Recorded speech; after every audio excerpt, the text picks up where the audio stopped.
What's up, guys, and welcome back to Skins in the Game, episode number 35. We're doing big things over here, Dad. We're growing again. It's been that long? Yeah, we're doing 35 episodes. Fight for Old DC's already in. What's up, Fight for... And, of course, Chris is here, or Jairus. What's up, Jairus? How you doing tonight? And, of course, we got JW.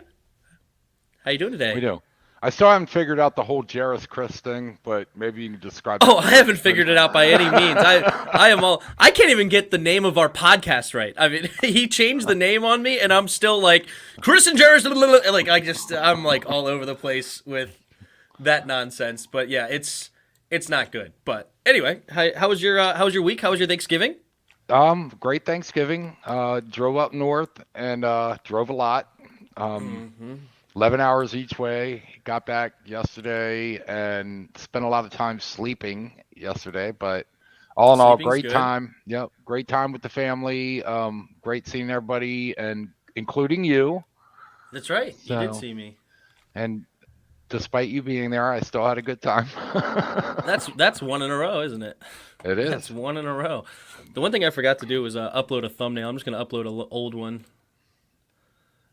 Actually, no, I can't. I don't have an old one anymore. I reset my computer. Oh, well, we don't have a thumbnail today. We'll make one after the fact and put it up there. But anyway, good. I'm glad you had a good Thanksgiving. I know that, I'm sure it was a lot of driving because what is it, like an 11, 12-hour drive? It's about 11. It's like right around 800 miles, and most of it's on 95, which is 70-mile-an-hour speed limit, which, means I go at least 80. Well, not at least. So about 11 hours of actual driving. We did it both ways. We did it 2 stints, got a hotel room. Day before yesterday, we drove about 8 hours, got a hotel, and then drove the last 3 hours yesterday. So not bad. Good drive, but it was worth it to come up and see everybody and see my mom, your grandmother, that is 91 now. So it was good to see her and everybody else, and good time was had by all. Agreed. Yeah, not a lot of drama this year. It was good. All right. Well, of course, we got to start with the dad joke of the week. All right, let me. We've already spent too long. We're almost 3 minutes in. I should have stopped you talking quickly. No, all right. I stayed up all night to see where the sun went. Then it dawned on me. Jeez. Oh gosh. Yep. This is a great way to start the show. It is just absolute cringe. We just get it going right off the gate.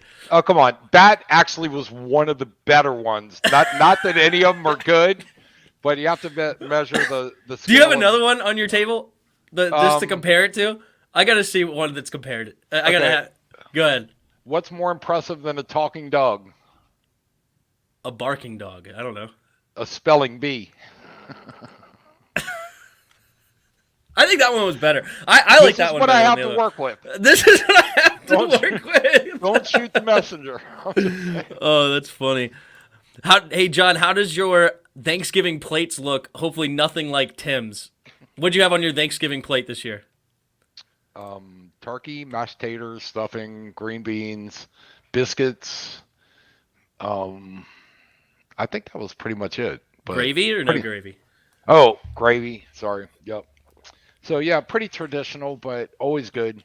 Always you know what good. You know what the best part of it is I don't have to cook it. That's right.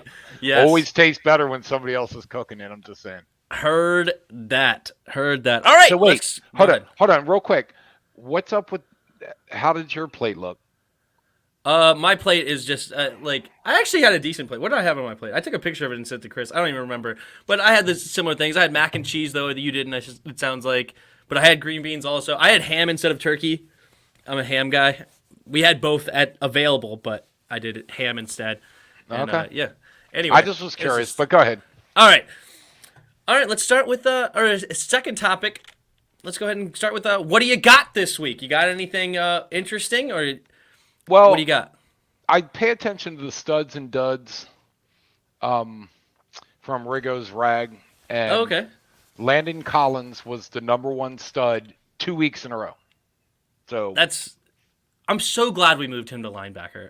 Like it's funny too because I saw it on Facebook and stuff too. It's like he is so reluctant to call it linebacker. It's like and he didn't even call it a box safety. I can't even remember what they call it, but it's like a buffalo nickel safety or something. I don't even remember what it's like whatever you call it, I don't care. Just be in the box. Right. Well, I can tell you this, that he's still listed as safety. So Correct.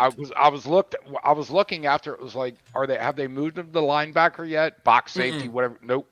Still listed as safety. So I think it's a thing in his head, but I agree with you. The boy belongs in the box. He is so much better there. He is disrupting offenses, causing mayhem, and I really hope he starts buying into it. But yeah, it was really good to see him. Because we don't play two safeties and two linebackers or two safeties and three linebackers. We play three safeties supposedly. So yeah, we play three safeties every play. AKA we play two safeties and Landon's a linebacker. But it is what it is. All right, Jarrett's is commenting that I did not fill my plate. Come on, John. Whack fill that plate. Well, trust me, it was filled at least twice. It was filled at least twice. There you go. I did not walk away from the table hungry. But yeah, you're in shape, a.k.a. round. I got you. All right, you can roll you out of there. Yep. Yeah. All right, what do I got? And I'm curious in your opinion on this, is RG3's new book. Apparently, he's coming out with Surviving Washington. Do you have opinions on him surviving Washington? No, and I got to be honest. The first thing I thought about was the story that Mike Shanahan told about the whiteboard. Do you remember this? Mm-hmm. Where he said, I thought this was candid camera, that RG3 called a meeting with the offensive coordinator, Kyle Shanahan and Mike Shanahan, and he was telling them the plays that he would run and the plays that he would not run. And Mike Shanahan said they all looked around at each other and was like, okay, where's the cameras? I got to be being punked. But no, I mean, yeah, I don't know. You know what the best part is? A month and a half ago, he's tweeting to Washington, make the call. It was so horrible here in Washington, yet he feels the need to like make tweets out there that he wants to come back. Like, it was so treacherous here. But yeah, so what's your thoughts on this? Well, I would say this. If I know Baltimore picked him up, if he had, like a lot of players that have left DC and had success elsewhere, other than, I'm trying to think if anybody other than LeVar Arrington. Yeah. I don't recall hearing a whole lot. I mean, I know there was some rumblings, but usually if you go to another team and you're successful, I guess Kirk Cousins, I wanted to say that maybe he said a thing or two, but that's only because he's not, I know his stats are great. He's a stats guy.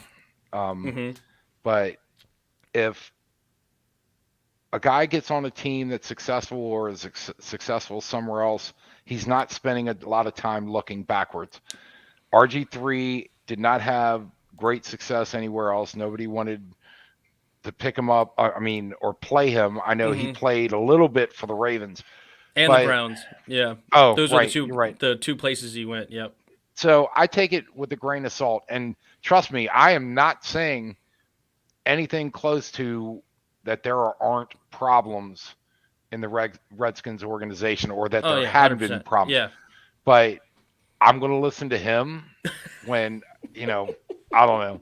There's a few other people I'd want to hear from before I, take his word as gospel. Yeah, I love the sexual harassment stuff that he's going to bring up after it all came out. You're such a great guy that you're such a nice human being to all these women that you didn't call them out during you were here. No, you're calling them out years after and after it came out.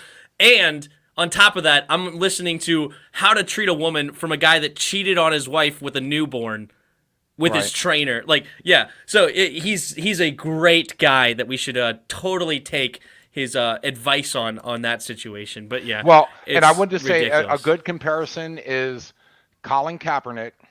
When he was flying high at San Francisco, had nothing to say or nothing to protest about anything. It wasn't until he got benched and he wasn't playing anymore, that suddenly he became a human rights advocate. Yeah. So I agree with you. If it was that bad, why did you play for them at all? Yeah, it's crazy. I don't know. But anyway, I just wanted to bring that up, get your opinions on it. But we can hop into some more interesting and fun stuff, like our third win in a row. And we move into the 7th seed of the playoffs. Playoffs? We're talking about playoffs? Yeah. So we win 17-15. Did you watch the game? I did. Start to Good, finish. because I know that you said you didn't watch like a lot of the last two, and you were afraid that you were going to bring us bad luck, but we didn't. We did not end up losing on your behalf, which is nice. But what are your thoughts on this game? I thought there was good signs across the board. Real quick, I want to say that Russell Wilson blew the 2-point conversion because, and I can't think of the guy's name that backed DK off. Metcalf? Yeah. Oh, Kendall Fuller. No. Kendall Fuller. Thank you. The guy he was covering had a step on him. I think if Russell Wilson would have thrown it out, he would have got the 2-point conversion, but he saw the guy wide open. Kendall Fuller backed off his guy and got the interception, but I think he misread that. But all in all, I thought that the defense made Russell Wilson uncomfortable. I think they had a possession time of like 41 minutes in that game, which is a record for how long? I'm trying to think of how long they said. I can't remember. They said it was like a record from like 30 years ago. Yeah, Joe Gibbs 2 or 1.0 probably. Yeah. Yeah. But I thought across the board, they were fun to watch. There were I won't say no, but there weren't a lot of stupid mistakes, and it was sustained drives, and I just thought it was fun to watch. And I really felt, I felt like Seattle was going to tie it up with the 2-point conversion. Yeah. But I didn't feel like that was a death knell. Like, oh my God, that means they're going to lose. Because I thought the Redskins played well across the board. But what are your thoughts on it? We dominated in so many ways except for the scoreboard. Like, the scoreboard, we barely squeaked out a win. But then everything else was complete domination. But we had, I believe, 2, maybe even 3 dropped interceptions in the game, but we absolutely ran it down their throat. Gibby had his first 100-yard game, maybe of the year. I don't even remember the last time Gibby had over 100 yards. He ended up with, I believe, 111, which is nice, 29 carries. I gotta love that. And yeah, super long, sustained drives, as you mentioned. And it was, what I thought about the game, it was an emotional roller coaster. It's like, I'm doing my play-by-play as usual, right? And it's like, I call something and I'm like, oh yeah, that's what happened. And it's like, wait a minute. Did that happen? Did that happen? Like, what's the call? What's the, and I'm like, I literally said at one point, it's like, because they took forever, I'm like, oh, no flag on the play. Yes, a nice, huge play for us. And then like 5 seconds later, flag across the bottom of the screen. I'm like, where did that come from? What are you talking about? Like, I think it was a big run that got us inside the 10, and it ended up being a 5 or a holding penalty that brought us back. And it was a bad holding penalty. I think it was the Brandon Sheriff one that he never grabbed him whatsoever, and yet they called holding. But yeah, and of course we have it at the 4-yard line. We have it like we scored the touchdown we thought, and then it was overturned for Logan Thomas. Did you like that overturn? Yeah. I did too. I thought I thought it was clear that the ball hit the ground and created separation. A lot of Skins fans are under the delusion that it was we got cheated on that one. No. It definitely moved when it hit the ground. I saw the tip of the ball bobble, and it's like, and the people I was watching it with were saying, "Oh, I think it's a catch." I'm like, "No, it was not a catch." Yeah. I think Chris was saying the same thing on our channel, and I was like, no. Basically, that's the litmus test of how much of a homer you are to me. Like, if you think that was a bad call, you're just you just love the Skin, or you're just hopelessly in love with the Skin. Yeah, like you're like, okay, I've been there. You can't help it. All right, it's fine. By the way, just as you mentioned flags, so one of my favorite things that I noticed it more this weekend than I've noticed it. It kind of made me realize how often this happens. And not just with the Redskins game, but you have 3 refs throw a flag, Mhm. and then that head referee comes up and says there was no flag on the play, and I'm like, there is 3 of them. Have you noticed this? It's like, oh my god. But he comes up and says there's no flag on the play. If he just said there's no penalty, okay. But 3 guys. There's 3 flags on the field. Yeah. Oh my god! And I saw it like in the Monday or the Sunday night game. I think I saw it in the Redskins game. Maybe I'm mistaken, but yeah, there's no flag on play. It's like, dude, were you watching? But anyway, go ahead. I just thought that was funny. No, that is funny. That is hilarious. Yeah. Are you sure? Are you did you see the same thing I did? No. I saw laundry all over the field, but yeah. no flag. But yeah, there was so much in this game especially towards the end. I mean, you have where there's 2 minutes and 25 seconds left, and Antonio Gibson runs the ball out of bounds after it looked like he was about to get tackled for no gain, and then he bounces it outside and bounces it again and bounces it again. It's like, did Seattle do that on purpose? It almost looks like you couldn't do that on purpose. It would, and I understand where Gibby probably just forgot where he was. I mean, Right. He thought he was going to go down. He's just surprised he's back up. You know, like, what's going on? And then the next thing you know, he's out of bounds, and he's like, this was a run up the middle. How did I end up out of bounds? Like, I ran right behind the center. Like, how am I here? Like, that was crazy. So that gave them more time, of course. That was basically a free timeout for them. Because otherwise they wouldn't have gotten it, because that would have brought it to the 2-minute warning. And then, we may have ran the ball again just to make sure that they got to 115, even though it's 4th and 4. Maybe we'd still try to run the ball at that point it was 3rd down. I don't know. It doesn't matter. The point, it was like some weird stuff going on that play. And then, of course, I mean, did your heart not sink when they got that onside kick? It's like, Oh yeah. I would have preferred them make the field or got the 2-point conversion at this point. You're like, please get especially now in the era of the new rules, like it's like a 4% chance of getting an onside kick. Yeah, and it's how like, do you of even get- course that happens to us. And again, another emotional roller coaster moment. It's like, now we have to play defense. And then again, a late flag comes out of nowhere. It's like, and I thought it was, did he touch it early? I'm looking, Yeah, I'm like, I agree with yeah. you. That's my first thought was, did it make it 10 yards? And it was close. Like, it would have been hard to overturn. Like, if it was not 10, it was 9 9/10 of a yard or something. It was right there. So that was gnarly. And then he kicked it the exact same way. He must practice that consistently. I know. Exactly the same bounce. It was unbelievable. Saying, hello, all of the Redskins know he's going to do the exact same thing. And it was actually not that far off from doing it again. But Exactly, because Adam Humphries bobbled it. Yep. It's like, oh, did he get it? No, he didn't. Yes, he got it. Okay, poof. You're like, geez Louise. Like, yeah. And so many people in the chat were making the joke of, like, this took 5 years off my life.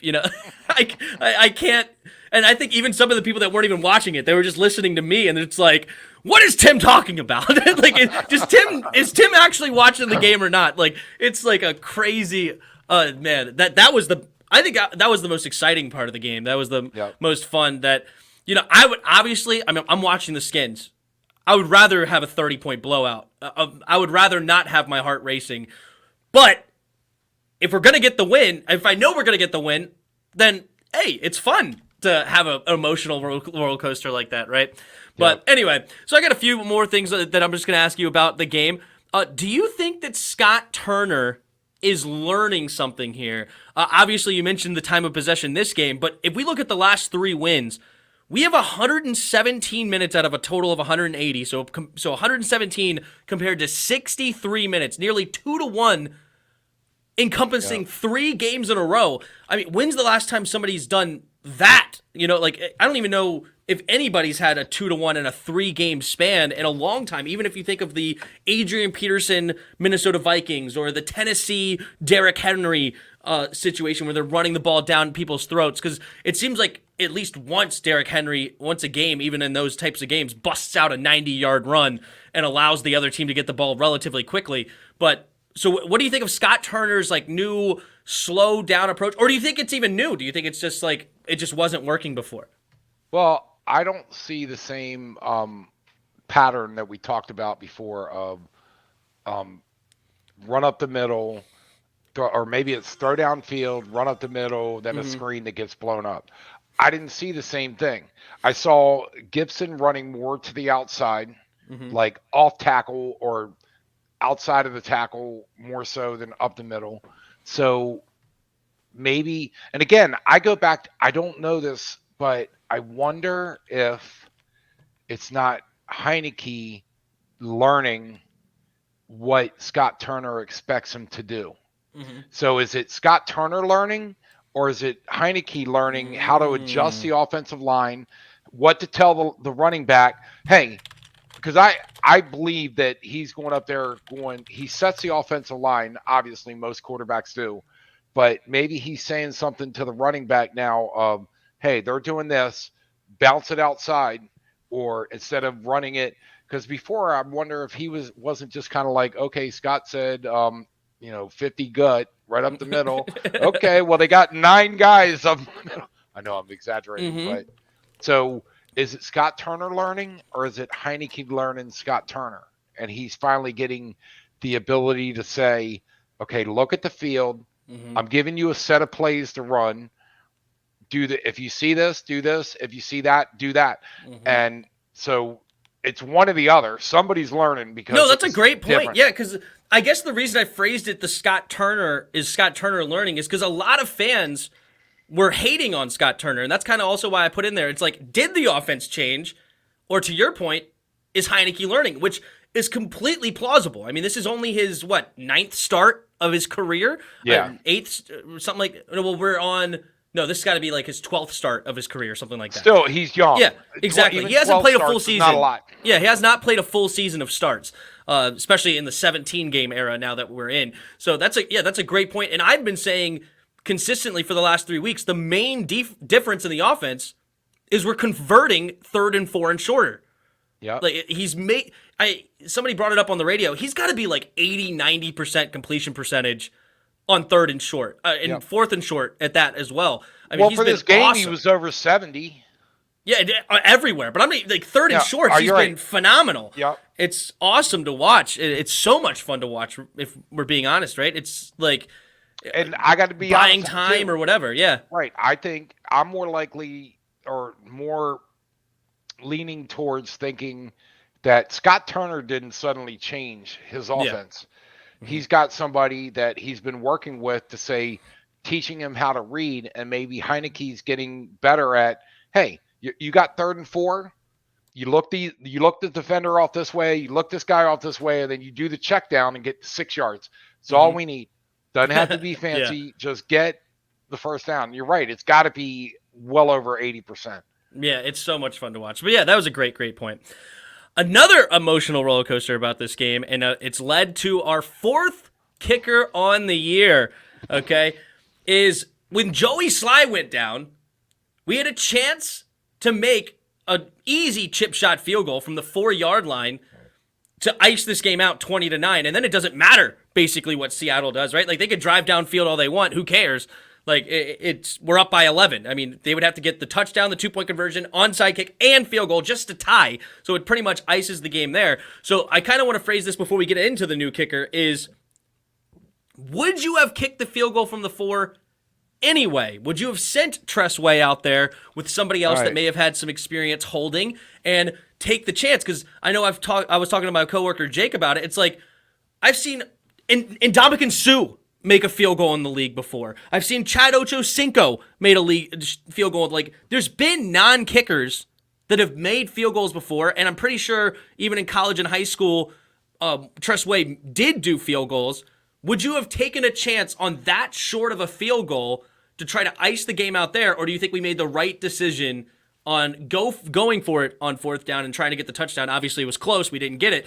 But do you think we made the right decision, or would you have sent somebody else out there? Well, you just made my point that I think I know why Rivera didn't send out Tressway. Maybe he could have sent out anybody else that has kicked field goals in practice. Mm-hmm. But my thought, because our first reaction was they were saying Tressway is good inside of 30 yards. He's done it all the time. Maybe you bring him out there and do it. But my thought was maybe you think as a coach, Tress Way is like automatic as a punter. He is competent. He is good at what he does, and he's automatic. Why would you bring him out and potentially have him miss a field goal? And then now maybe he's not 100% comp. Now he's got that in his head. Now he's not. We talked about it already. That's the book. Are you buying? Are you going to buy the book? Okay. That would be a no. I'll wait. Anyway. I'll wait for the critics' review. Yeah, there you go. But no, sorry, keep going. No. But that was my thought. Is maybe he thought, look, we're going to give him the ball on inside the 5-yard line, whatever it was, the 2 or 3 yard line, the half-yard line, whatever, and that. And again, to your point, maybe there's somebody on the team that has kicked a extra point or field goal. Sorry. That he would have brought out. But I understand, and again, it might have been a totally different reason, but my thinking is dude's 100% with punts. He's automatic. He's one of the best in the league. Don't mess with his psyche by putting him out there for something that you don't need to. So just my thought. Interesting, the psyche angle. Okay, that's interesting. I never thought about that, but okay. And for the record, we had an extra point that the reason why Sly got hurt was because, I don't know, maybe they let people in the backfield, or maybe he pulled a suck up and kicked it into somebody's back. But they run it down. The only reason why he got hurt is because he's chasing down a lineman that's got the ball and is running the length of the field to get 2 points. Well, that's what put it over the edge, but I think that they showed he got hurt on a previous kickoff. He slipped on a previous kickoff, that I think that's what caused it, because I also think it was not a great field goal attempt, like you said, and it almost looked like he was favoring already, and then as he was running down the field, that's when he realized, crap, like, no, I actually am hurt, like, my hammy's done, and, like, so, because I'm pretty sure they showed, obviously I don't listen to the broadcast, but I'm pretty sure they showed him earlier in the game slip on a kickoff that may have caused something prior. Well, I did notice him running after him and then suddenly stepped up, like, and I've got, as you know, I have personal experience with pulling a groin muscle. It is not fun. Oh! We will not go into this. There was another Thanksgiving story for another day, but we're not going into that now. Yeah, we should have had that as a what do you got? That's funny. Yeah, kickball adventures for sure. Yeah, that was bad. It was all my fault too. But anyway, all right. Brian Johnson, who's a rookie, 22 years old. He went 8 for 8 in a Saints uniform to replace the injured Will Lutz. And I think he even replaced Cody Parkey. And then I think Will Lutz came back, and that's why he ended up getting cut, which Will Lutz is a solid kicker. He also did make a clutch field goal to beat Seattle on a Monday night, so primetime game. That's a lot of fun. But he did go 5 for 8 on extra points, though. So he went 8 for 8 on field goals, but only 3 for 8 on extra points. Take that for what it will. No, but 5 for 8. Yes, sorry, he missed 3, so he went 5 for 8. Yes, thank you. Just keeping you straight. Absolutely. I'm very curved. No, 76% in college was his field goal percentage, and then he did go 100% on the short PATs at the college level. I think he went like 131 for 131 or something like that at the college level, and then 76%. So he's only 22, and I'm sure you haven't looked into him like as far as like watch film or anything, but just your gut feeling. Do you think this could be a guy that could be potentially the future at such a young age, and you have time to work with him? He's made a 52-yarder in the league. He's made a go-ahead field goal in the league already. Do you think that we go back to Joey Sly at all, even when he comes back from injury? Because it's like a 3 to 4 weeks. It depends on what this guy does. But, you know, at this point in the season, I always wonder, my first thought is, why is he available? Oh, shoot. Yeah, why is he available? Yep. And I'm not saying that's about, but it's like my first question is to understand, why is he not on the team? Mm-hmm. He's kicked a game-winning field goal. He's made a plus 50-yarder. Why is he available? That would be my first thing. But you're right. I don't know anything about him or watched any game film. Mm-hmm. Hey, we can't possibly do much worse. Right? Yeah. I mean, Yeah. we're here. There's Well, I not liked a, Sly. Before that blocked PAT, I mean, he was money for us throughout, which was nice. And it was like down the middle shots, like maybe one or two here when he was there that like maybe kind of got close to the upright.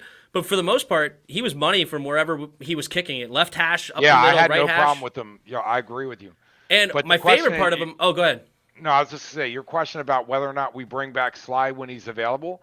I think it's if Johnson is, 100%, then sorry, Sly.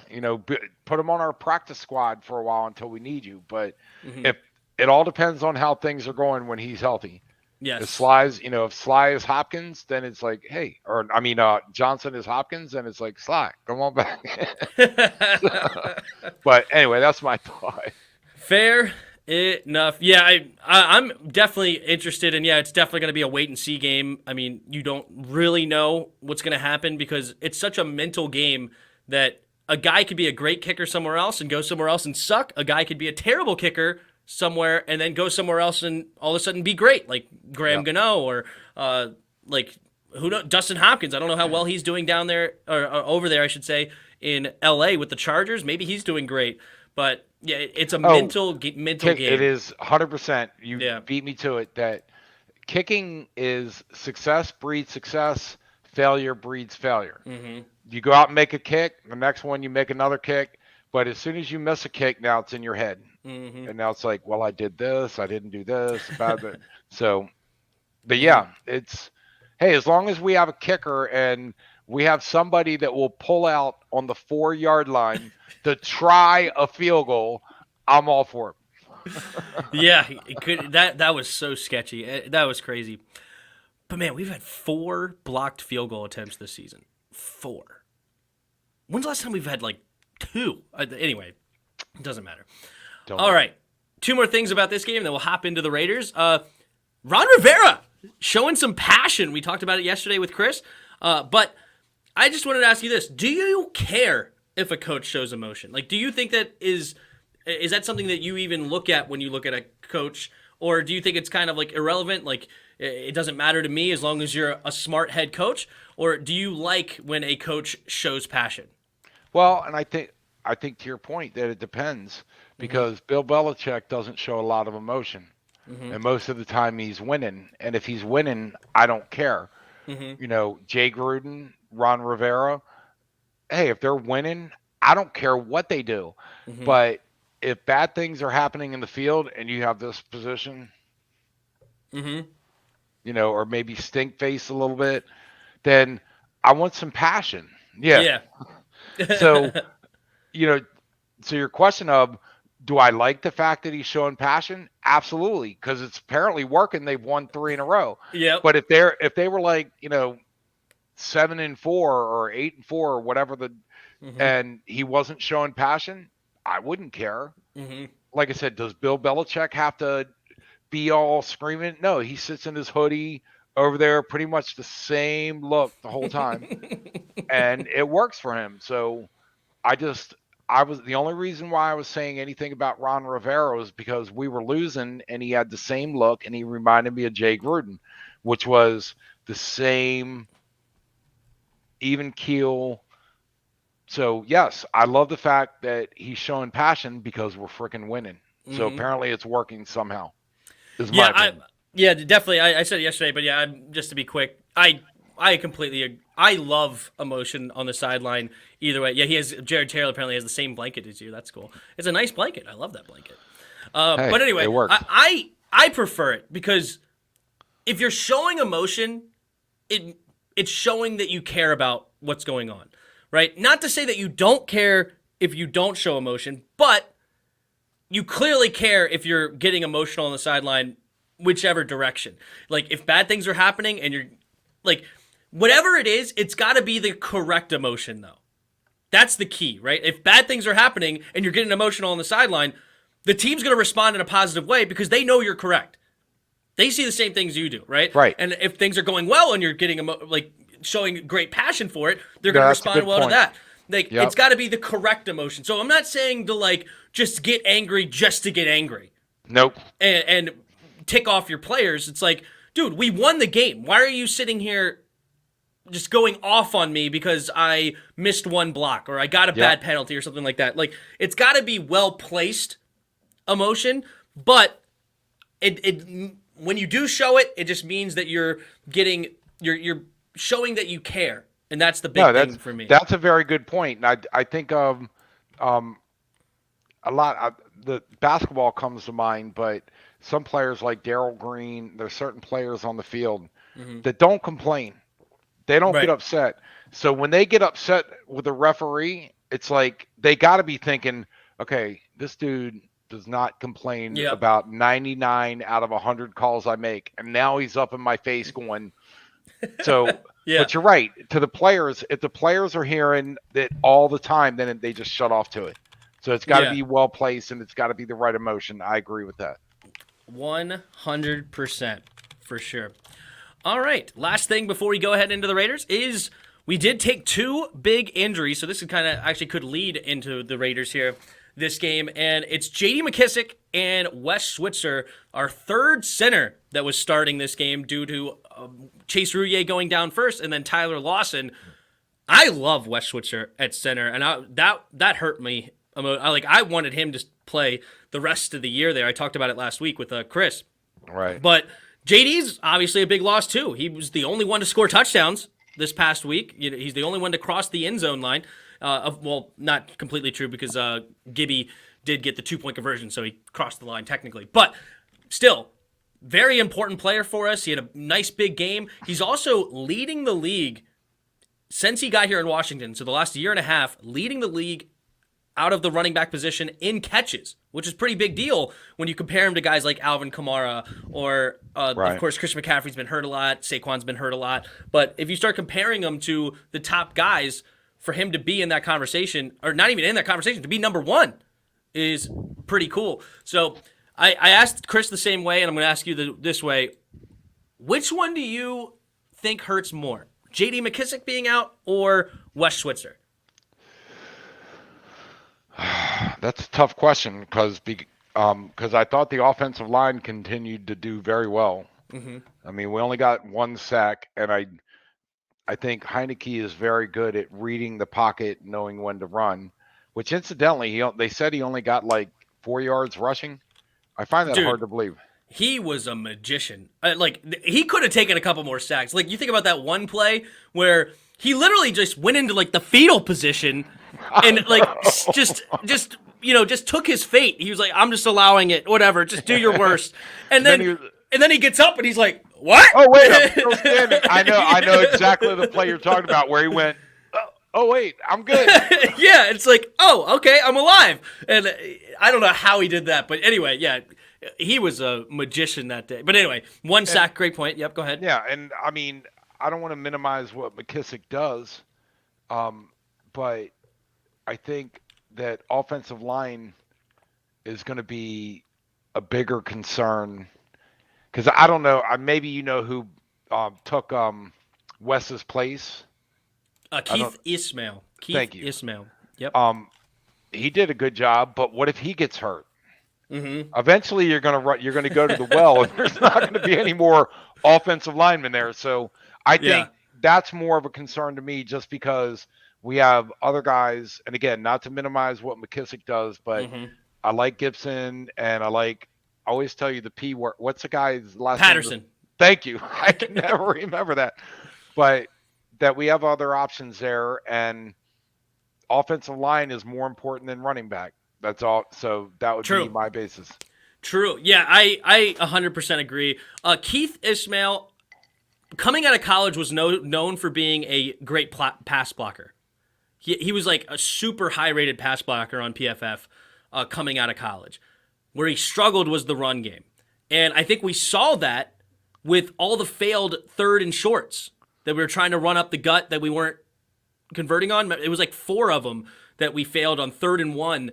And I think that's where he's going to struggle. He's not a big-bodied guy comparatively to a lot of other dudes. And he's not a guy that gets great push up the middle. So if they load up the box at all, it's going to be tough to get that 1 yard. And as Roger says here, it hurts the smash mouth. And that's clearly our good point. Bread and butter right now. Valid. Yeah, for sure. And so, yeah, I agree. And also, it's going to be interesting to see where they go to in the running back. There is Curtis Samuel, so maybe Curtis Samuel kind of takes over that role of the J.D. McKissick type role.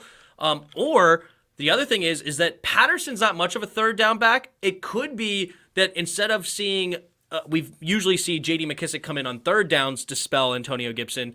I think we may start seeing Antonio Gibson get spelled more on first and second downs with Jarrett Patterson, and then Antonio Gibson brought in on third down. Not to say that Antonio Gibson's going to be relegated to third down. I don't think that for No, I get exactly second. when he needs to spell him on first and second, not on third. It makes sense. Exactly. With Patterson, unless it's, of course, a third short, and then Patterson could be a guy that maybe you bring out there to try to get that 1 yard, where it seems like Gibby gets a little bit too, tap dancey back there. Doesn't just run full steam ahead. Tap dancey. Did you make that term up? I completely did.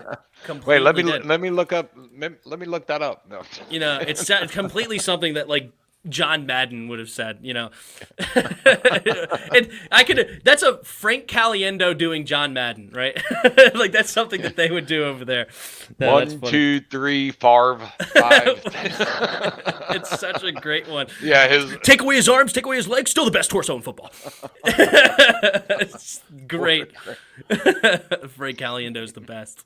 But anyway, all right, cool. All right, well, let's go ahead and head on to this Raiders game. And I'm going to start with, I thought this was interesting to start, is kind of going over the key players of the Raiders, because maybe some are not as familiar with the Raiders team. And we got the list, and we'll start with the number one position on anybody's team is the quarterback, Derek Carr. Derek Carr is the bread and butter of this team. Why is he calling me? But anyway, he's the bread and butter of this team because if he throws over 300, they're undefeated this year. If he doesn't throw over 100, they've lost every game. Or 300, I should say. They've lost every game so far. And he's think about it. That's not exactly, it's like, how many teams could say that? I mean... Yeah, it's weird. It's 100% weird. I mean, most teams have a win, even if their quarterback does not throw for 300 yards. So that's completely true. But anyway, so that's the quarterback. The running back is a former first-round pick, is Josh Jacobs. I think as far as a talent at the running back position, he's as good as anybody in the league. They don't have quite the offensive line to make him one of the best statistical running backs in the league, but he is super, super talented out of that running back position. Moving on to the defense a little bit here. Their best defender, it's not even close, Max Crosby, the defensive end. I don't know if you've watched anything of this guy. He is a beast out of the defensive end. I mean, he is a man possessed coming out, rushing the passer. He plays with such high tempo, high energy, never gives up on a play. He's one of the few guys that I saw prevent Lamar Jackson to getting to the edge. And that is just pure heart. He's not that fast. That is just pure heart Picking for a the guy. Right angle. Yeah, exactly. It's like you got to just go all out for a guy like Max Crosby. Not saying he's slow, but he shouldn't be fast enough to keep up with Lamar Jackson. So that's kind of cool. And I have watched the Raiders in the national games. I've not watched them in the, so on the Thursday night, Sunday night, or Monday night games, I have watched them, and I agree with you. Yep. And then, of course, you got Hunter Renfrow, their number one receiving target. He's kind of like their Wes Welker, Cole Beasley type of guy, do it all. They target him consistently throughout the game. He usually gets like 12 to 15 targets. He's got big on third down for them, so we got to watch for him. He's also got a lot of touchdowns this year. Again, back to the defense, Casey Hayward Jr. is a 73 PFF guy, a guy that they brought in from the Chargers at the cornerback position. He's clearly their best corner. He is a little bit aging, but he's a guy that has made Pro Bowls in the past and a really good corner. And then lastly, as a guy that's injured on this team, so it's going to be convenient that we're not seeing him, is arguably their best player on offense, and maybe it's not even so much arguably, their tight end, Darren Waller. He's 6'6", runs a 4.4 40-yard dash. The guy was former receiver, absolute stud at the tight end position. He is going to be out most likely for this game, which is going to be huge Nice. for us. All right. Anything else you want to bring up on the Raiders before I get into your keys to victory for you? No, I think you pretty much covered it. Awesome. All right. And I don't have 5 keys. I'm going to tell you right now. I think it's very simple. Okay. Maybe 3 keys. One, I think the biggest key is the offense. Do they continue to click? Do they continue to execute these? And I got to give Scott Turner credit because it's his game plan. But do they continue to execute 8, 9, 10-minute drives? Maybe not 10, but you get my point. Yep. Where if they can dominate 41% or 41 minutes out of the 60, I'd say chances are pretty good. Right. It's going to be hard to lose. And the defense, I saw a couple plays last week against Seattle where the line just collapsed. And Russell Wilson turned around and it was like, I have nowhere to go. And there was like three guys around him. I know they only got 2 sacks, but he's really good at throwing the ball away. But I think it's pretty much your offense has got to click and continue to do what they've been doing, and the defense has to put pressure on Derek Carr and Cameron Curl and Landon Collins doing what they're doing, and the box safety. He is not a linebacker.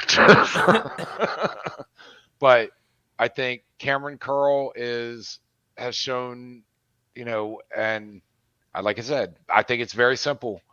Offense has got to keep them off the field you know what? I don't even want to say it like that. I just want to say the offense has got to do what they can do, which is drive the field and score points, and which takes the pressure off the defense. And then the defense has to do what they've been doing lately, which is making offenses uncomfortable and executing when they need to. So that's my 2 keys.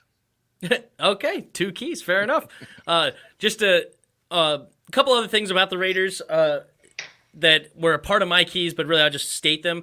Another thing is they're one of the most penalized teams in the league. I haven't looked up literally if they're number 1 or not, but they're up there. I mean, good grief. Their first-round pick this last draft, Alex Leatherwood, is penalized all over the place. I mean, the guy can't not get a false start a game, it seems like. He's also getting holdings consistently. It's been really unfortunate because I liked Leatherwood, but he's just been all over the place. Also, they had to move him to guard. He was supposed to be a tackle. But anyway, so... By the way, have you heard... I don't know if you remember, it was a number of years ago where they were claiming that teams that had black in their uniform got penalized more often. Do you remember that? Maybe anybody in the chat remembers that, but it was like... they claimed that the Raiders were more penalized because they have black in their uniform. Like it's more intimidating, more menacing than, teal or, powder blue, the Chargers. So do the Steelers get penalized a lot? Well, they're predominant. They're not black. Well, I guess they do have it. You have to go look it up. It might have been before your time. It was a long time ago going, well, they're penalized because they wear these menacing uniforms that. Well, they also were menacing. I mean, you didn't want to go to Las Vegas. You didn't want to go to Oakland. I mean, it was like literally like a part of their culture there as an Oakland fan. It's like, they were just known for being a nitty gritty, like almost a dirty playing team. Yeah, I'm trying to remember. Did Conrad Dobler, maybe somebody in the chat can help me, did Conrad Dobler play for the Raiders? Because he was known for if you got fingers anywhere near his mouth, he would try to bite your fingers off in the palm. That's just disgusting. Like that's so gross. Is there anybody as old as I am out there that can remember this? But no, they were saying if you got near his face, he was the most dirty player, and maybe it wasn't the Raiders. I don't know, but anyway. Well, I mean, people have said that maybe not bite your fingers, but I mean, it's been said for decades that when you're getting into a pile, people are breaking pulling them, trying to dislocate your fingers, trying to get sucker punches in the pile, or if you're like in Ndamukong Suh, you just stomp on a guy's head. Stomp on him, or poking people's eyes, just terrible things like that. When the ref can't see it, it's like, ah. Yeah, but there's only 2 teams that I can think of with black. Am I missing one? It's the Steelers and the Raiders, right? And again, the Steelers were the steel curtain, the nitty-gritty, blue-collar workers of the... Well, and I don't know, the Ravens have quite a bit of black in their uniforms, don't they? Or I guess, technically. I mean, they're obviously purple, but I guess they do have some black unis. Yeah, they have black unis. I'd have to think about that. That's good. I don't know how many. Panthers do have black in their uniforms as well, and I guess sometimes they wear black. Or the as Jaguars. Like the predominance call. The Jaguars do have a black jersey. Yeah. So hold on. So there is a few. There's a few, and I think even the Cardinals have a black jersey that they wear. Oh, they sometimes. do. Yeah. You're right. With the red numbers on it. Yep, you are correct. And I don't say that very often as your father. Well, it's just because you refuse to admit that I'm always right. It is what it is. You know. Yeah, I don't know. It's interesting. So I have no clue if that's actually true or not. But I let's just put it this way: I highly doubt it. I just remember it, and I have a hard time. I just remember things that have happened in the past, and maybe it was 20 years ago, but they were claiming that teams that wore black were penalized more. But maybe that's just because the Raiders were,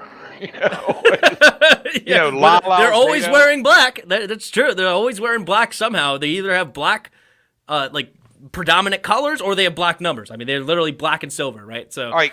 Can I give a quick story? Go ahead. I grew up in Cheverly, and I knew a friend that worked in the visitors' Conrad locker room. was the St. Louis Cardinals, apparently, Okay. according to Rashid. Thank you. But go ahead. Appreciate that. Yeah. But I had a friend that worked in the visitors' locker room at RFK Stadium. Mm-hmm. And when the Raiders came through, he said he used to take a 6-pack of beer and wrap it up in a paper bag and hide it in the visitors' locker room. And then when the visitors cleared out, they would come in and clean up. And he would have this 6-pack of beer, and they would drink while they were cleaning up. Well, the Raiders are on the way out leaving, and Lyle Alzado comes out with the 6-pack of beer and the bag in his hand with one of the beers, drinking it. And Joe goes, I wasn't going to say anything. I wasn't going to take it. It's like, oh, okay, good. But anyway, quick aside. No, that's funny. It just shows how old I am. Yeah. But if we could go through, so are we done with because I wanted to go through the stats comparing the teams to the teams. Compare Raiders compared to Skins? Yes. Oh, let's see. Is there anything else I just really wanted to No, I know. mention? That's why I was like, finish up what you were doing. The last thing is we've had too many drop interceptions this year. Yes. And Derek Carr is going to put the ball in harm's way at least once, maybe twice this game. We got to convert on those. That was the last thing that I wanted to bring up for sure. Is that that was yep, you're absolutely right. So anyway, but yeah, no, go ahead. That's a great idea for the weekly thing of you bring up the comparative stats. Go ahead. All right, so basically, it's going to run down from the top. Vegas leads the all-time series 8-6. Okay. First time Washington is going to go to Las Vegas. That's not shocking because they just moved there. So Washington is 3-3 against Las Vegas on the road. Is looking for the 4th straight victory, blah, blah, blah. Washington has run 3 straight games against the Raiders dating back to 2009. And Las Vegas. Is that really all we play? Yeah, that's all we played them. Yep. Because you play them every 4th year. Right. So, okay, fair enough. Go ahead. And then Las Vegas is Washington's last opponent outside of the NFC East. We are hammered with the NFC East for the last 5 games. The Giants, the Cowboys. Oh, yeah. I'm sorry. Now I see what you're saying. Yeah. Okay. Yep. So we finished with the 5. So anyway, games, and I'm not going to go through the coaching staffs. Who cares about that? But we got individual. Hold on. Let me make sure I get to the right. Scroll down too far. Sorry. All right. So passing yards. Taylor Heineke, 2,613. Derek Carr, 3,414. So. Mm-hmm. Big difference. We know their offense is, but I found this interesting for what it's worth. Taylor Heineke has 16 touchdowns. Derek Carr only has 17. Okay. So not much different. And I think Right. they have the same amount of picks, right? Well, we get them. Sorry, hold on. maybe I'm getting too wait. ahead. Hold on. Hold on. I thought they said.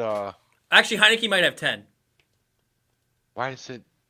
Hold on. I know I saw that somewhere, but let's keep going through it. Okay. If I don't find it, but so rushing yards, we have Antonio Gibson at 712, Josh Jacobs at 658.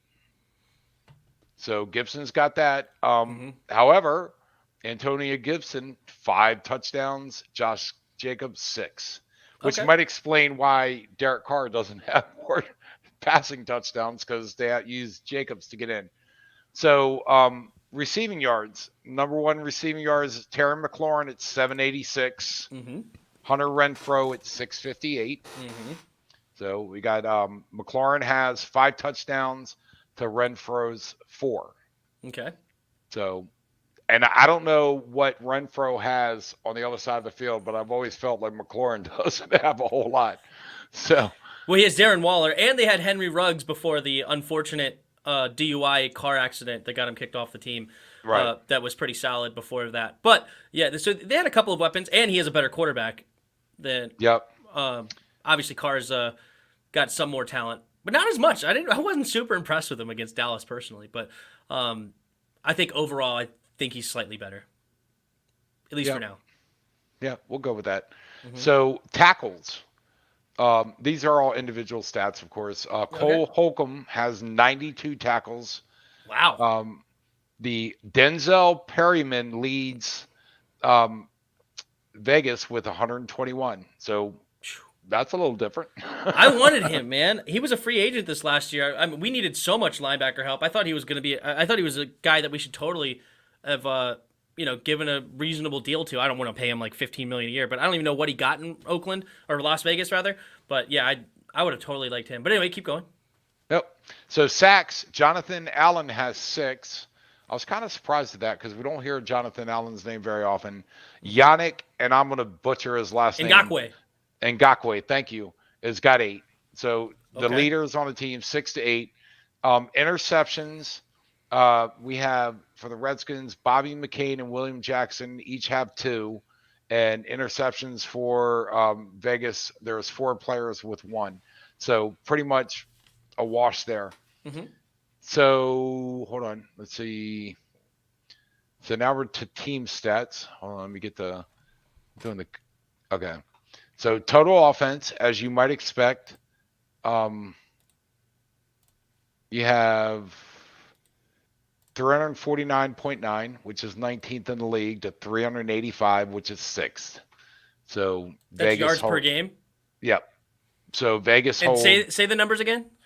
349.9 for the Redskins, which is 19th, and you have 385.6 for Vegas, which is 6th. So that's substantial. Yeah.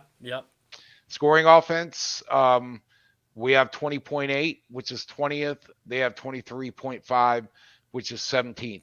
Which to me, if you got that many more, if you're 6th in offensive yards per game, and you're not, you're only averaging 23.5 points per game, that's a sign of something. I don't know what it is, but it's a sign of something.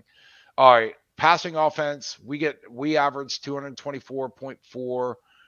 They have 296.5. Okay. So definitely more for them for sure. Yep.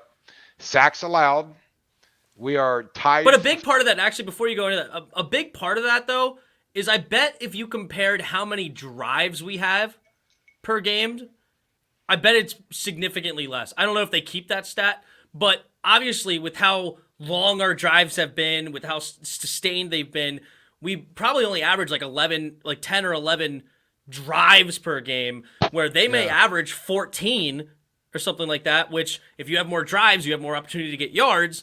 Like that's a good point. You're and you get more points, more opportunities to get points because it's just the game's playing faster. But anyway, I would also agree they have a better passing game, but it's huge that they don't have Darren Waller. That's going to be absolutely huge because their backup is an okay tight end, Foster Moreau. but nowhere near the weapon Darren Waller is. Like, Darren Waller is a matchup nightmare. But anyway, keep going. Yep. So sacks allowed. Sacks We allowed. actually have a slight edge in that. We're tied for 15th with 24 sacks allowed. Mm-hmm. They are 14th with 25. So only a slight edge, but edge nonetheless. All right. I'm actually surprised by that. I would have thought they had a worse O-line than that. I would have thought they had more sacks comparatively. Well, but anyway. Okay. Assuming WashingtonFootball.com knows what they're talking about. I don't know. You're fine. I'm not saying you're wrong. I'm just saying I'm surprised. So, rushing offense, I found, because we had this conversation about, I was like, they're running back by committee, and we are at 9th in the league, averaging 125.5 yards per game. They are 27th with 89.1. Wow. So maybe we run the ball. Just I'm sure we will. That's been our game plan for the last 3 weeks, and it's worked quite successfully. All right, third down offense. We are 17th at 39.2. They are 29th at 34.4. So as good as their offense might be, they're not too good on third down. All right. That's the percentage on third down. Okay. Yeah, third down offense. Yep. Okay. So total defense, we are 18th, allowing 359.3 yards per game. They are 21st, allowing 360. So less than a yard. It's interesting that less than a yard difference is 3 positions, but total defense, we got the edge. Okay.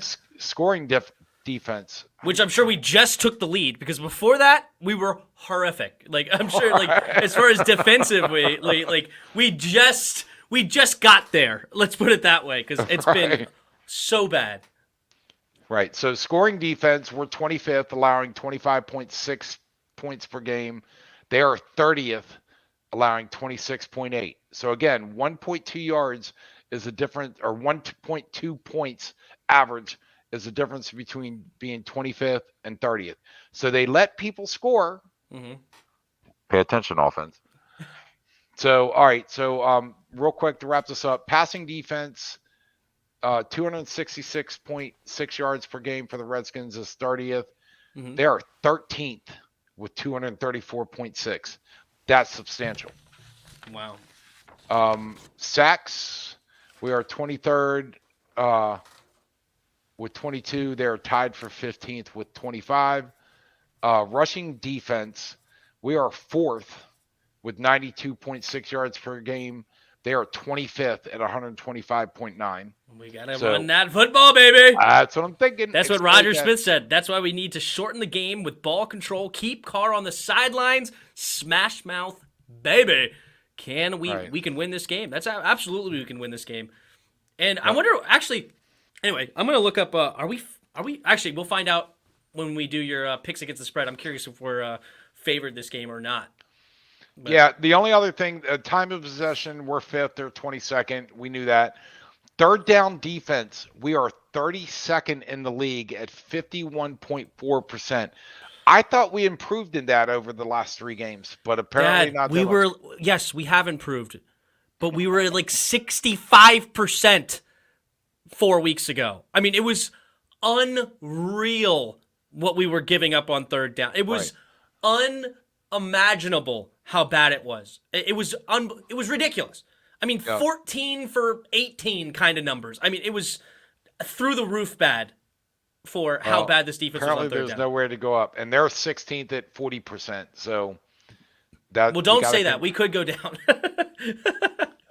Well, we can't go down from 32, but we could totally get worse. And but hey, knock on wood, we're going to be playing worse offenses from here on out. Like, we don't have the Packers anymore. We don't have the Chiefs anymore. We don't have Tampa anymore. We don't have the Chargers anymore. We don't have Atlanta, who at the time had a somewhat decent offense when they had Calvin Ridley and the Cordell Patterson and stuff like that. Terrible defense. But anyway, the offenses we're going to be facing down the stretch are not nearly as good, except for the Cowboys, where I would have said the Raiders were 1, but losing Darren Waller is going to be absolutely huge for them. So other than the Cowboys, we're probably not facing anybody in the top half of the league in offense, because I'm not going to count, as I said, I'm not counting the Raiders without Darren Waller. You know what we have going with the Cowboys? What's that? It's December. That's true. Look at their record over the last 4 or 5 years in December. They're not good. That's true. So, and they just got blown out. Yeah, not blown out. It was in overtime. They played tonight. You're right. I'm sorry. Who the game before? I don't even remember who they played the game before, but they lost the game before too. Was it Kansas City? I think they lost to Kansas City. Yeah. And you're saying they went to overtime on Kansas City? I didn't. No. The last game they played was the Raiders on Thanksgiving. That went to overtime. But the game before that was Kansas City. Right.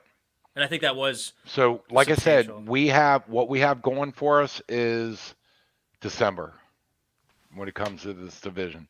And hey, who could ask for more with the way we started out? We're in the driver's seat. Yeah. If we take care of business, we win the division. I'm not saying I believe that's going to happen, but if we win out, we got the division. Period. Hands down, done. Yes, you're right. Yeah, we're in. We're in for sure. It's crazy. I can't believe we're in the 7th spot. And actually, that's a great point. I forgot to bring this up. That's a great point. And you know what? Which one first? Actually, since you just brought it up, I'm going into it. I almost forgot about this. Will we catch Dallas by next week? Because if they lose tonight, and then we win this week, and then we beat them next week, we're in first place, baby. Right. And somebody posted, I'm on that Redskins group on Facebook. They posted this question. If New Orleans beats Dallas, we're 1 game behind Dallas, but we've lost the 7th. We've lost the wild card spot. If Dallas wins, we stay in the wild card spot, but we're still 2 games down from Dallas. So what do you choose? Being 1 game behind Dallas, but not having the 7th spot anymore? Or do you keep 100%? I want Dallas to lose because I think if we win, we get it back. If we beat the Raiders, we get it back, right?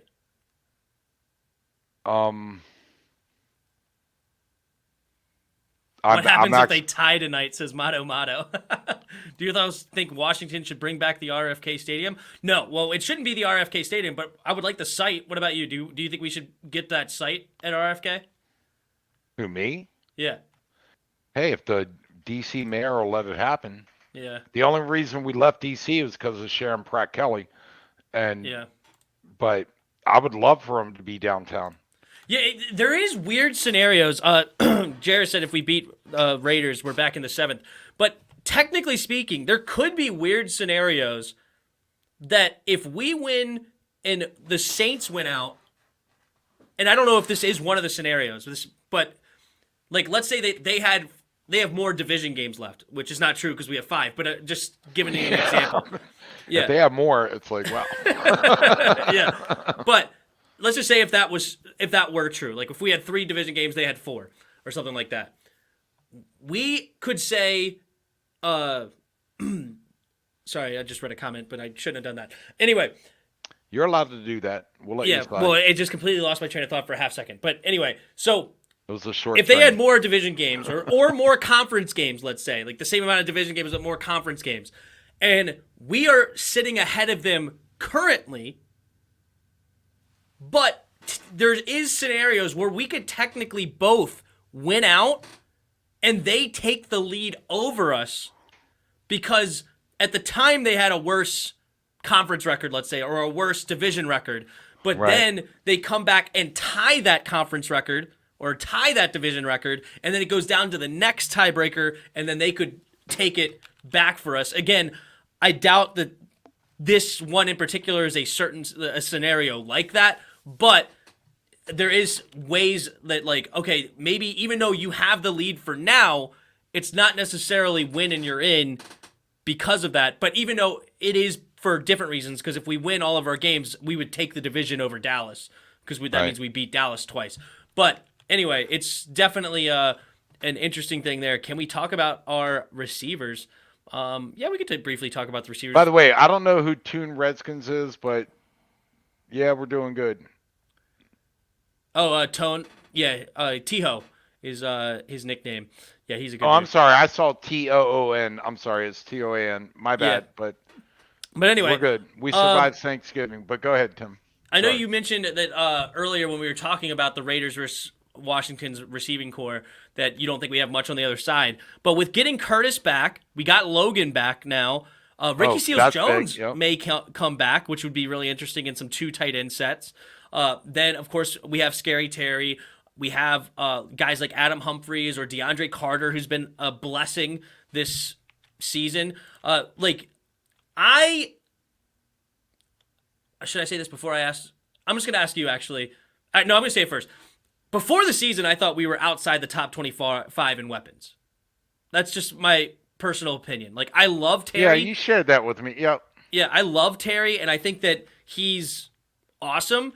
But where would you rank us in a receiving core? Like, without getting too nitty-gritty, not to say that, like, okay, this team, but just your gut feeling, looking at those weapons, where do you think that they should be ranked as a core?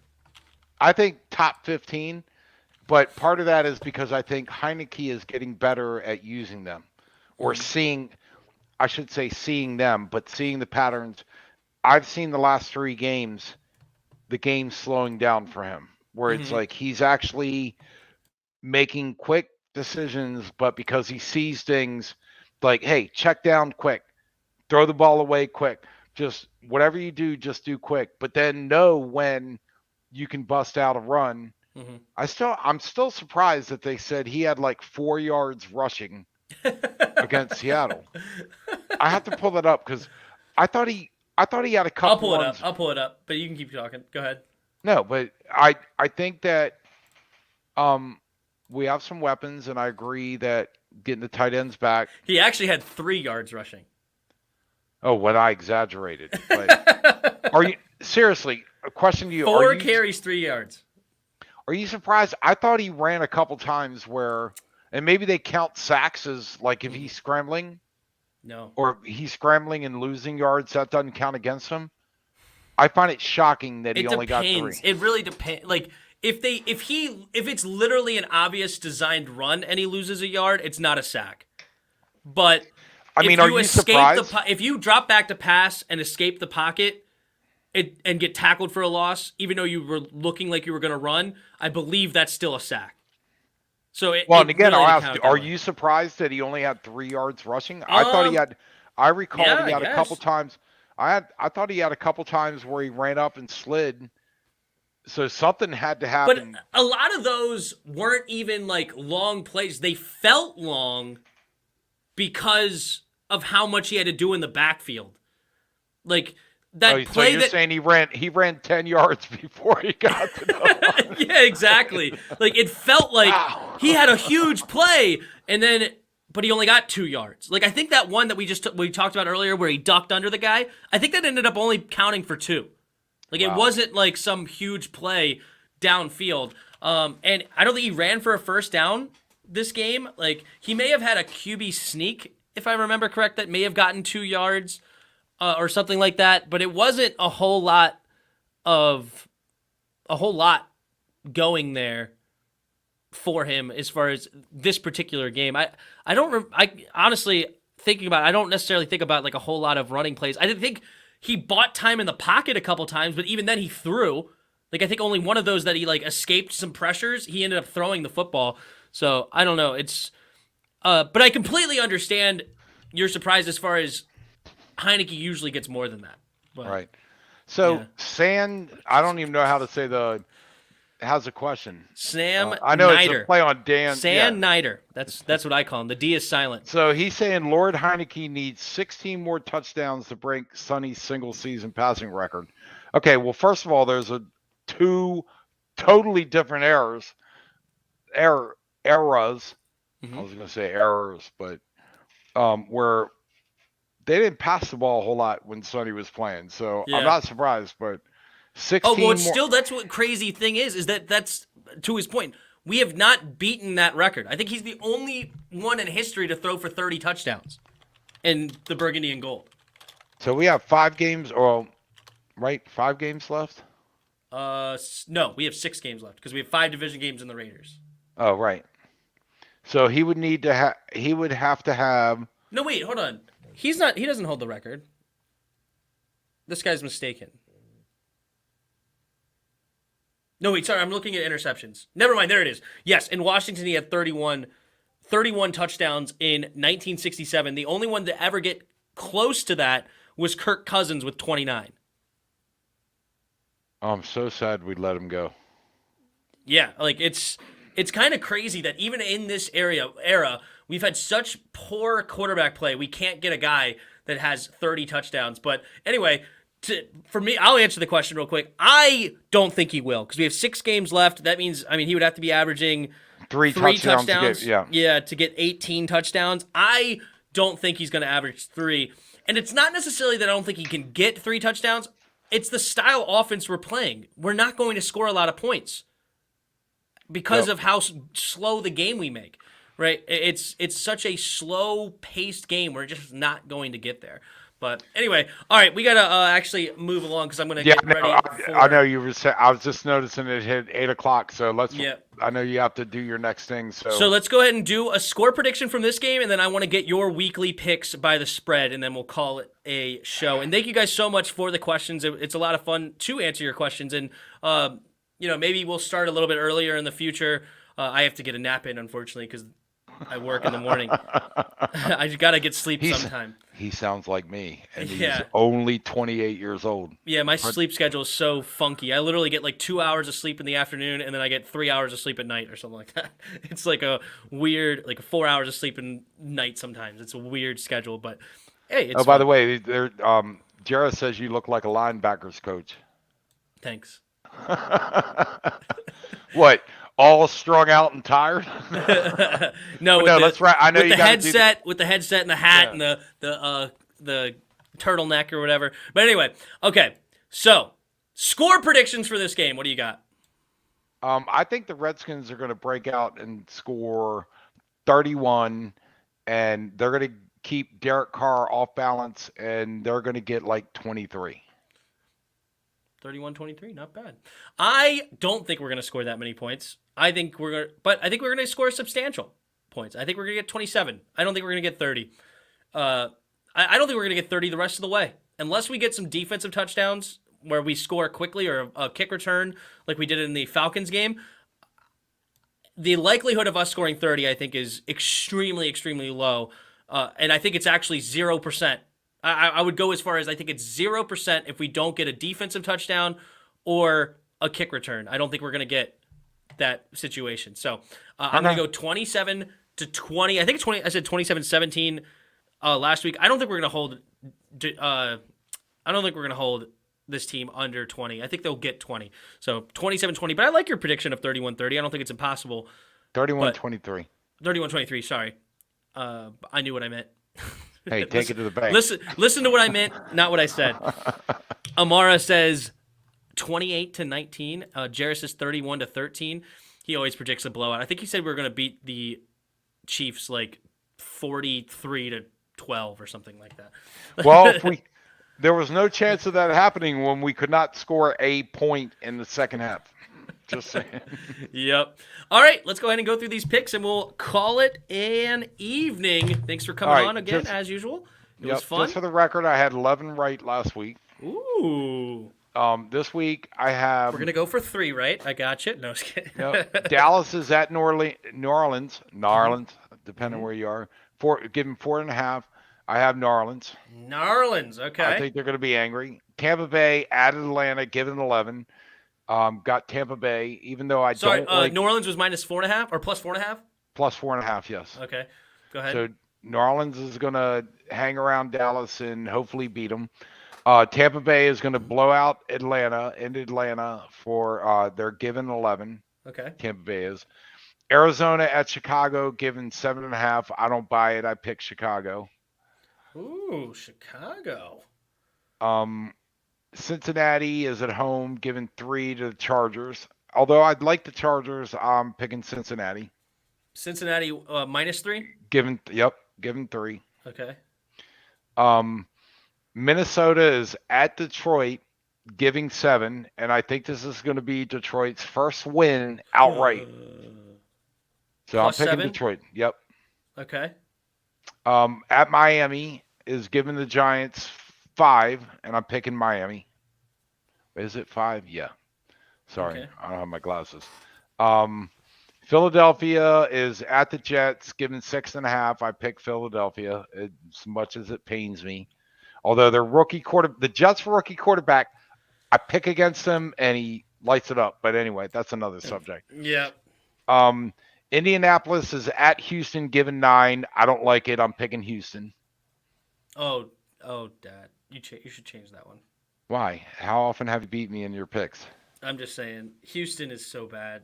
And I know, but hey, Colts any actually given put Sunday. some big points.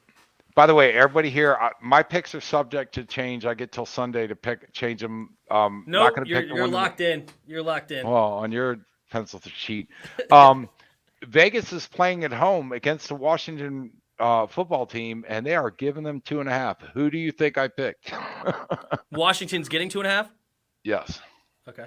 I have never, for the record, in all the time I played in my Pick'em League, I've never picked against the Redskins, and a couple years ago, I won the whole thing. I refused to pick against the Redskins. If I have to Washington take a loss, must have had the one good year. No.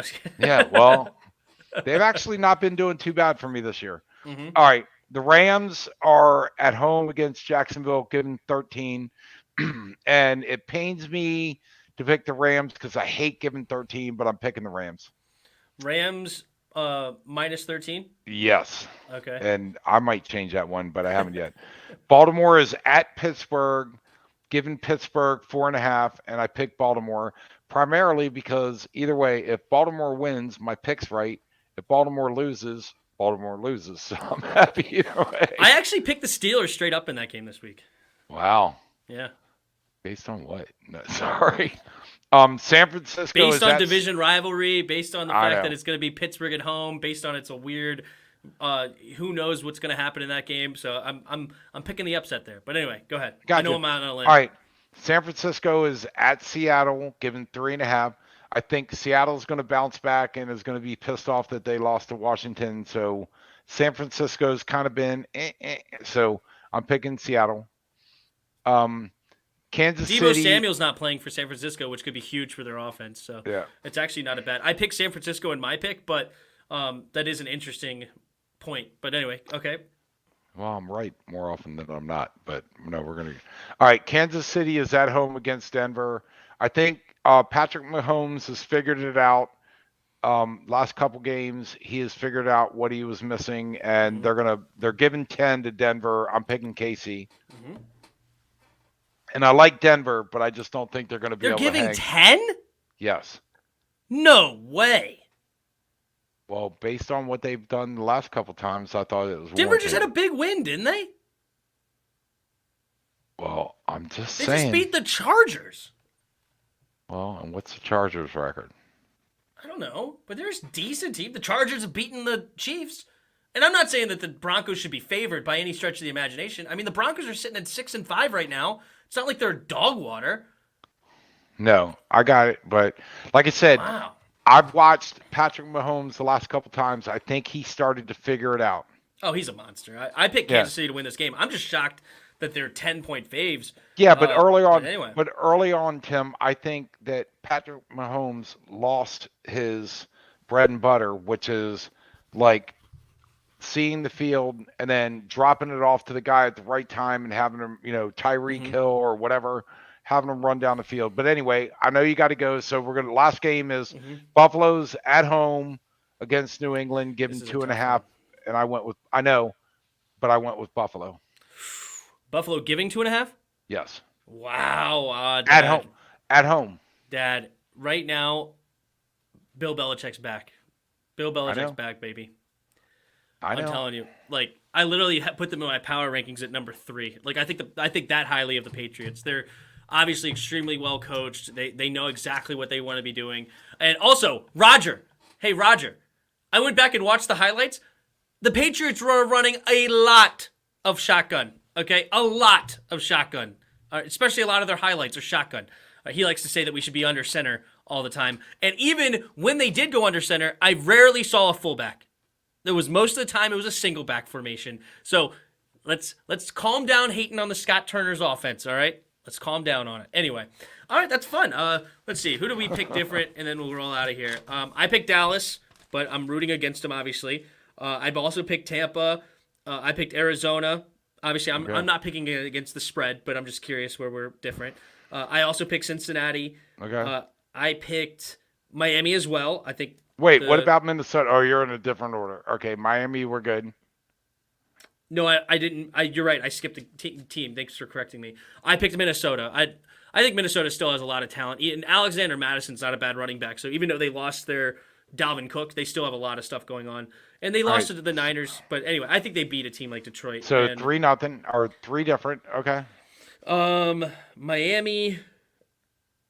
I already told you I picked -5. I got the Eagles as well, -6.5. Well, I got the Eagles, period. I got the Colts over Houston. Yep. I know you picked Houston with the +9. I also picked Washington. I picked the Rams as well. I picked Pittsburgh, like I said. I picked San Francisco to win straight up. And then I got the Chiefs, and I got the Patriots. I like the Bills. So we have 7 different. But the Patriots for sure. No, I've watched them. Belichick has refound his Dang, Tim, went for the jugular. Yeah, I was like, you know what? I'm curious. How did they crush the team they played last week, Tennessee? I want to go watch gonna go watch some highlights. And there was a lot of shotguns over there, okay? A lot of them. By the way, everybody listening, for the record, I have to pick against the spread, and I beat Tim when he's picking straight up. It's funny, though. It's actually... It's almost, a lot of people talk about, it's harder to pick against the spread. Honestly, I don't know about that. I really don't. Because there's no planet, if there's no spread, where you pick Jacksonville to beat Buffalo. There's no planet. But if you give Jacksonville 13.5 points, now you're more likely to pick Jacksonville. Like, you have a chance, in that way. And then, so that upset is... now, not a big deal for somebody against the spread. That's huge against no spread. Like, you're going to pick Buffalo every single time. Or, there's other upsets I'm sure that you can go down the list. Like, Washington. If you have a 9.5-point spread, you may pick Washington. But if you have no spread, who's picking the Super Bowl champs against Washington, right? Who's picking Washington over the Super Bowl champs? Very, very little. Yeah, but so it's actually harder. But are you're arguing that picking straight up is harder than picking against the spread? I actually am. Okay, we're going to have another whole entire show to explain to you. I actually am. I think it's actually an interesting thing. Let's put it this way. Obviously, there could be, weeks that go chalk. It's obvious, then it seems like it's easier. But when there's a week of a lot of upsets, now I'm almost guaranteed to lose. It's basically either it goes chalk and you're going to have a lot of wins, or there's a lot of upsets and you're screwed. Right? Because it's harder to pick. Yeah, but if Buffalo was giving Jacksonville 16 points, I'm not sure I thought it was Buffalo that was giving 16 points. Yeah. So you have to decide whether or not the team they're playing is so terrible that they're going to lose by more than 16 points, or do you think, well, maybe they get a backdoor touchdown and they're going to lose by 13 points? And of course, Buffalo ends up winning by 40, or it was 40-3 or something stupid. So, of course, you picking straight are going to pick Buffalo, and you're going to win 99 times out of 100. I have to pick with a -16. Yeah. And you're saying that's easier for me to pick -16 than it is for you to say Buffalo's going to win that game straight up? If it's a 17-point spread, obviously I think it's most likely easier to pick with no spread, because it's obviously there's a reason there's a 16.5 point spread. But obviously not every game is a 16.5 point spread. But if there's a 6.5 point spread, like that's closer to a 50-50 game when you start picking the games. But now when you're getting 6.5 points and you take the underdog, you're going to have way better chance than me just picking I think you have almost a better chance than me picking the favorite there because, like, if there's an upset, you're going to win. I see what you're arguing is that if I pick the underdog, I got a buffer. They don't have to win. They can lose by 4 if they're getting 5. Yeah. Or yeah. So I get your point. Yeah, and so when you talk about the 20-point favorites, like especially if it's probably even more obvious when you go to college, right? Like Alabama's a 40-point favorite. Okay, I'm picking Alabama, and probably 999 times out of 1,000, I'm going to get that right because it's such a craziness because I'm not picking against the spread. But when you start getting it now closer, it may actually start leading you to pick easier. Or honestly, to say it's I guess my more of my argument, it's not to say that it is easier. I think it's half dozen in one hand and 6 in the other. Like I think that both of them are increasingly hard. Like I'd be curious to see if we compared I have all of mine. I didn't total them yet, but I'm sure you have a total of how many you've gotten right. And I'd be curious to see who has more right. And if I have like 20 more right than you, then it probably shows that it's easier. Right. You know, if I only have 3, then it's probably more 50-50 and I'm like just a little bit better than you. I have 90 picks right so far this year. I don't know my total. I would have to go and count them. And I wouldn't bring mind it up doing next week because I know you got to go to the 8:30 game. So. Yep, it actually is 8:20, so we're going to get started here very shortly. So, yeah, stay tuned. Thank you all for watching. Yeah. Another great episode. Thanks for hanging out, guys. We'll see you next time. And until next time. You look so serious. See ya!